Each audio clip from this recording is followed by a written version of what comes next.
Après ces premières considérations, je voudrais vous donner d'abord une figure générale du livre. Il est extrêmement ordonné. 9 contes. On sait que Maurras en a écrit davantage, qui n'ont pas été publiés, qui sont restés à l'état manuscrit et qui sont intéressants à connaître d'ailleurs. Mais là, il s'agit de 9 contes placés chacun dans un certain ordre. 3 séries de 3. La première série est intitulée Religion, la deuxième série est intitulée Volupté et la troisième série Harmonie. Chacune de ces séries de 3 s'achève par un conte que j'appellerais un conte « je », c'est-à-dire Maurras y parle en son nom personnel, ou l'auteur, on va dire, l'auteur dit « je ». Je fais exprès de distinguer l'auteur de Charles Maurras, parce que il y a dans cette manière d'écrire un tel désir d'allégorie qu'on peut dire que quand il dit « je », c'est lui d'une certaine manière, mais ce n'est pas lui non plus. C'est lui dans la mesure où il remplit un rôle, où il fait une figuration. Donc « je », c'est peut-être son propre projet. Mais c'est extrêmement voulu, vous comprenez bien. 3 fois, 3 contes, et chacun des contes se termine par un conte où il dit « je ». Je, par lequel il essaye de tirer visiblement une leçon des 2 contes précédents. C'est extrêmement bien organisé.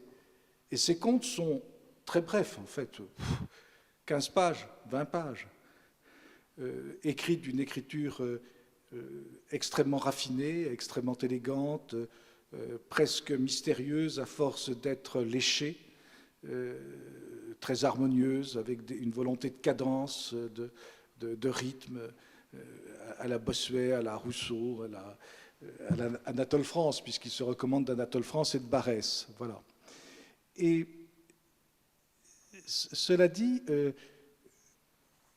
ils sont présentés de telle façon que l'on comprend qu'à chaque fois que l'on progresse d'un conte à l'autre, on a éliminé quelque chose.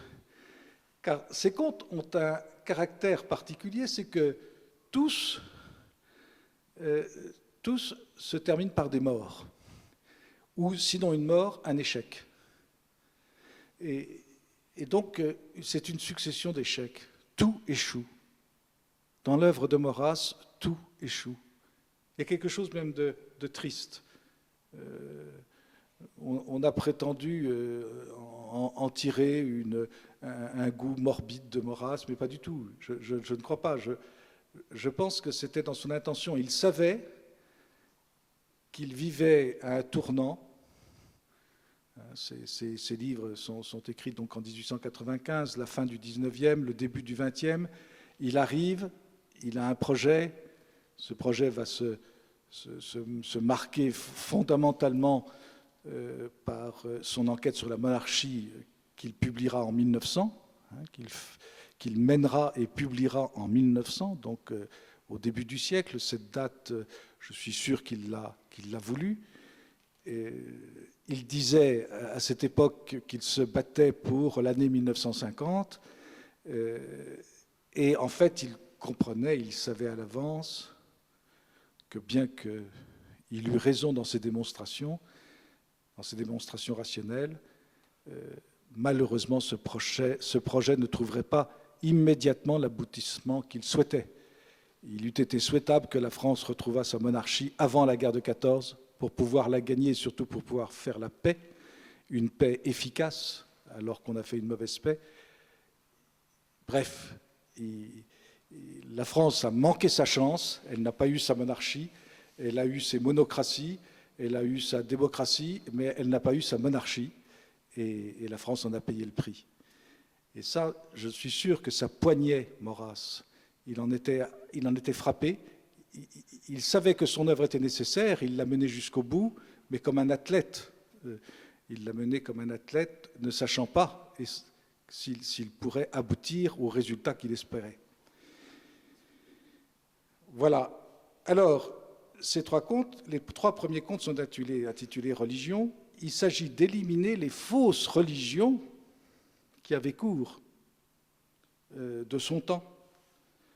Et la première de ces religions, intitulée le miracle des Muses, en fait, s'en prend, alors je ne vais pas en faire l'explication mot à mot, puisque là je fais une présentation générale, je m'arrêterai simplement sur un conte tout à l'heure, le conte des serviteurs, un petit peu plus longuement, mais puisque je fais une présentation générale, je me contente donc de généralité. Le miracle des Muses, le premier conte des religions, s'en prend au rationalisme moderne. Donc il met en scène Phidias, c'est-à-dire l'athénien par excellence, le grec par excellence, mais il est en exil, il explique qu'il est en exil, donc c'est la philosophie grecque, on va dire, puisque la figure est allégorique, et il serait possible de montrer par des textes à quel point la sculpture est d'une certaine manière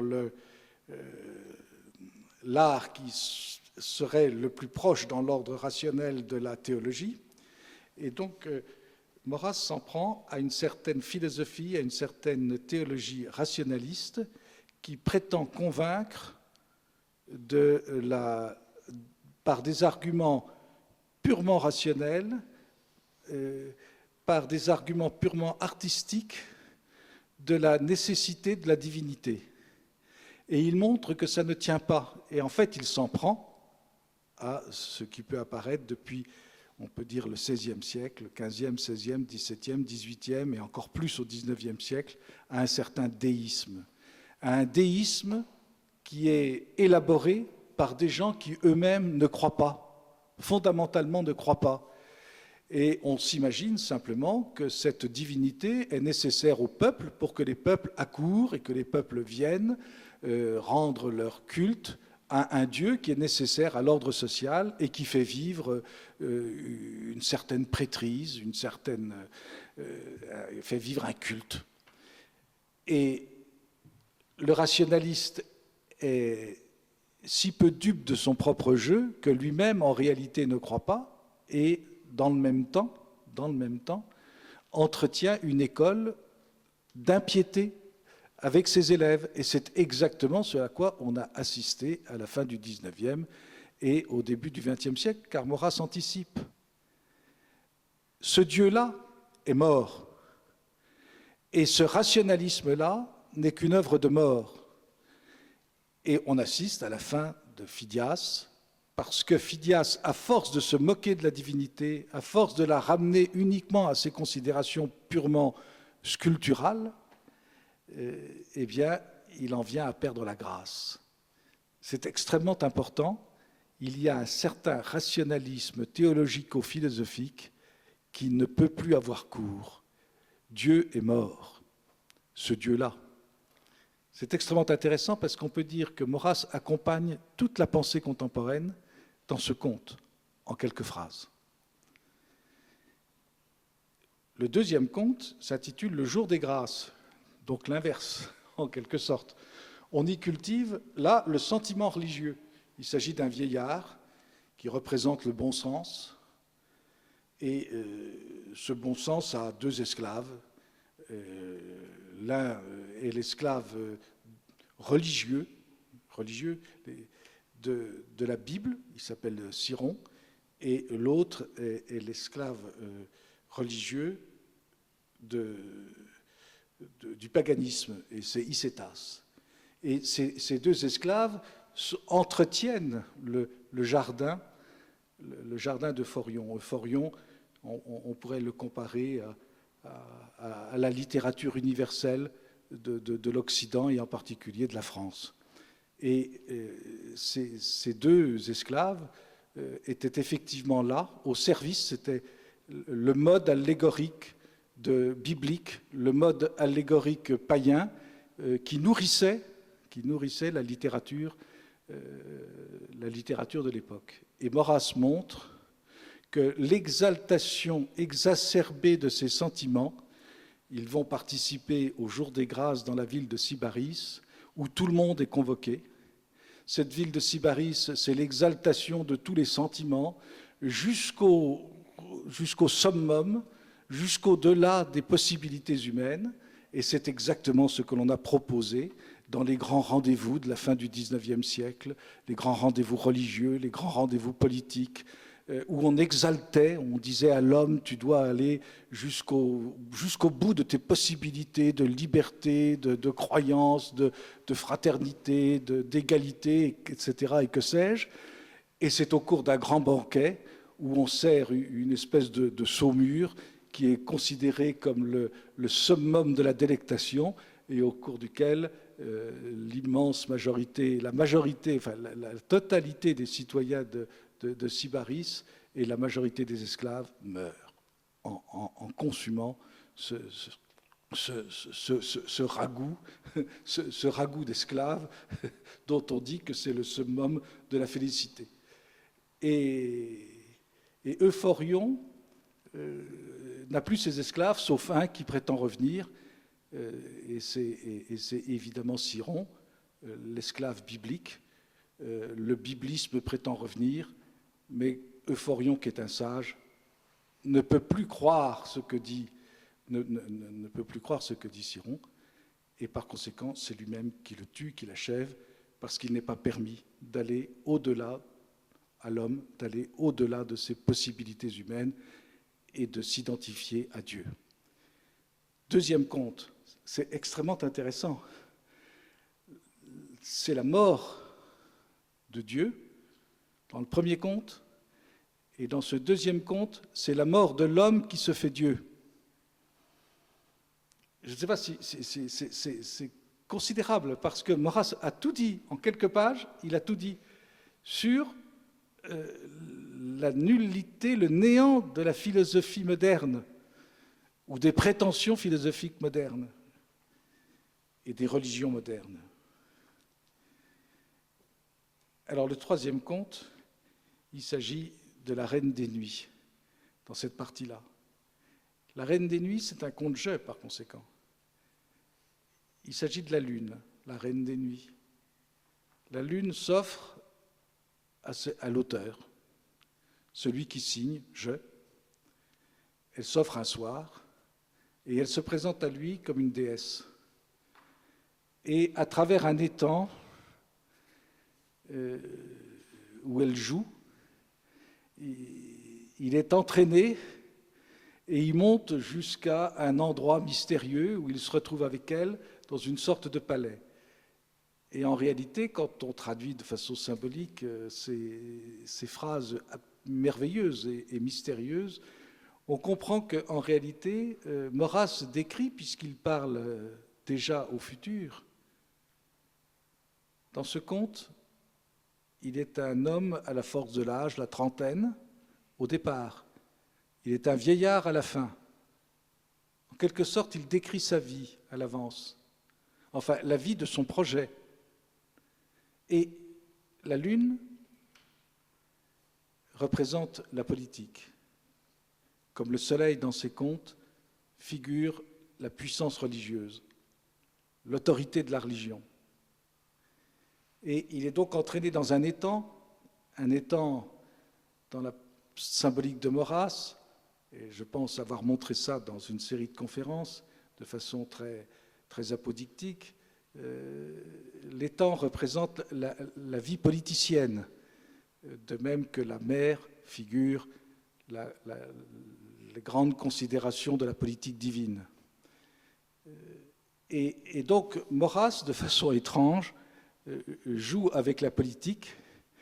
La politique l'entraîne dans un étang, dans un marais, où il rencontre toutes sortes de phénomènes qu'il étudie et qui l'intéressent. Et ensuite, il rebondit et il arrive dans une sorte de palais, qui est le palais de la divinité politique. Et là, il va se passer je vais aller très vite, je résume le conte, qui est d'une richesse incroyable. Maurras transfiguré, enfin l'auteur transfiguré, rencontre la politique et vit avec elle un drame. Car cette politique, qui est la politique française, comprend l'intérêt de la sagesse de l'auteur, qui est ravi à côté d'elle. Elle veut s'approprier cette sagesse, elle veut donc vivre une vie d'amour avec cette sagesse, mais lui, le sage, il se rétracte parce qu'il sait très bien que elle, ce qu'elle aime, ce n'est que l'amour. Elle n'aime pas la sagesse véritablement, elle fait semblant. Et en réalité, elle ne veut vivre que de sa propre passion, la passion politicienne. Et donc, la France, qui est la première de toutes les nations, est l'art figuré, avec sa vie politique, qui est une vie politique qui devrait être prestigieuse.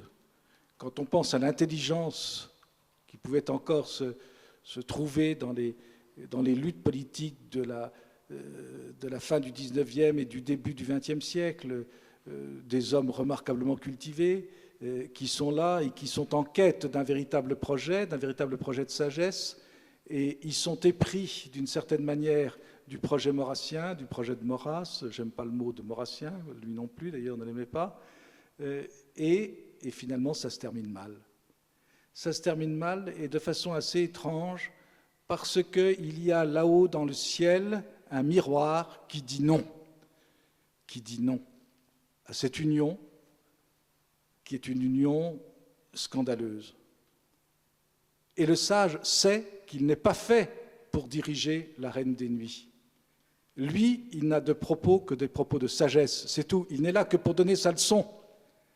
En fait, cette reine des nuits, elle devrait aller, non pas vers le sage, elle devrait aller vers l'institution qui lui garantirait sa pérennité.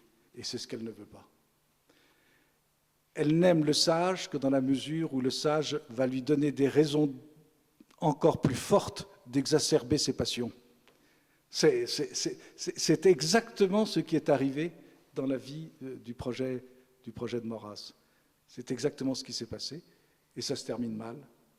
Maurras est rejeté. Ou plus exactement, l'auteur de ce conte est rejeté, il est devenu un vieillard, et il n'y a plus qu'un regret. C'est le regret de quelque chose qui aurait dû être et qui n'a pas été. Ce sont les contes religieux. L'erreur de la Reine des Nuits, c'est être prise pour une religion.